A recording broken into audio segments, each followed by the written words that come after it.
कुछ राजनीतिक दल सांकेतिक रूप से कभी कभी ये स्वीकार कर लेते हैं कि वो मात्र तुष्टीकरण की राजनीति ही करते हैं, जिसका उन्हें बाद में तगड़ा नुकसान होता है।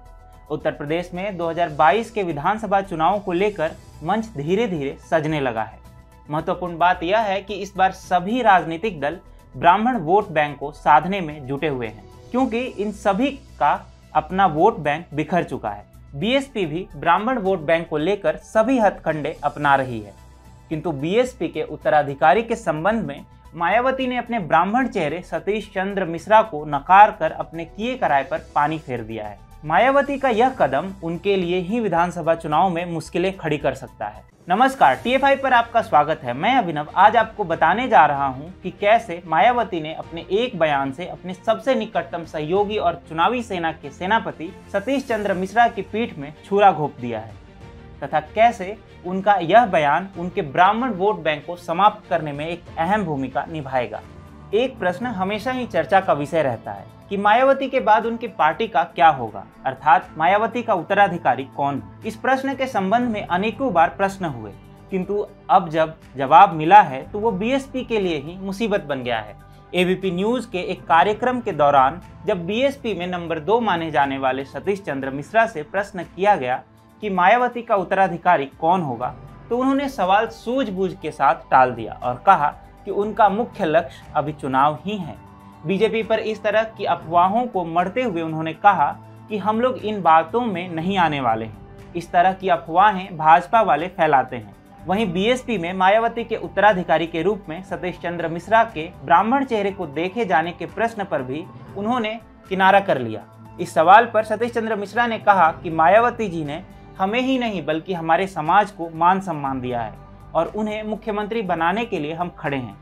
ब्राह्मण समाज ने पहले भी मायावती को मुख्यमंत्री बनाया है।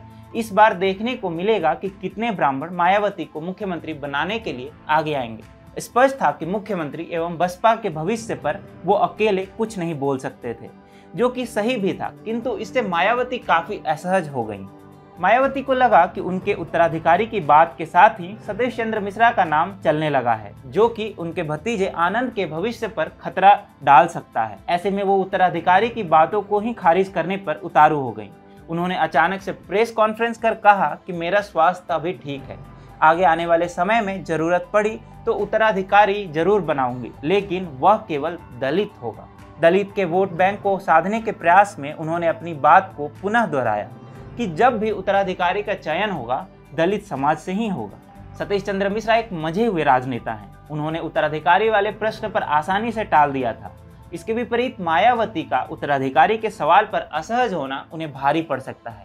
ऐसे समय में जब बीएसपी उत्तर प्रदेश विधानसभा चुनावों के लिए ब्राह्मण वोट बैंक को साधने का प्रयास कर रही है एवं प्रदेश के मुख्य शहरों में सतीश चंद्र मिश्रा के नेतृत्व में ही ब्राह्मण सम्मेलन का आयोजन हो रहा है, तो उसी समय सतीश चंद्र मिश्रा के नाम को उत्तराधिकारी के रूप में नकारना उन्हें बिल्कुल भारी पड़ सकता है। हालांकि देखा जाए तो इस तरह मायावती ने दलित उत्तराधिकारी की बात कर सतीश चंद्र मिश्रा और उनके साथ खड़े ब्राह्मणों के पीठ में छुरा घोंपा है। मायावती चाहती तो इस प्रश्न से स्वयं को अलग रख सकती थी, किंतु सतीश चंद्र मिश्रा की लोकप्रियता की असहजता के कारण उन्होंने अपने लिए एक नई मुसीबत मोल ली है। अब ये संभावनाएं हैं कि मायावती के ब्राह्मण वोट बैंक को लुभाने के अभियान को तगड़ा झटका लग सकता है।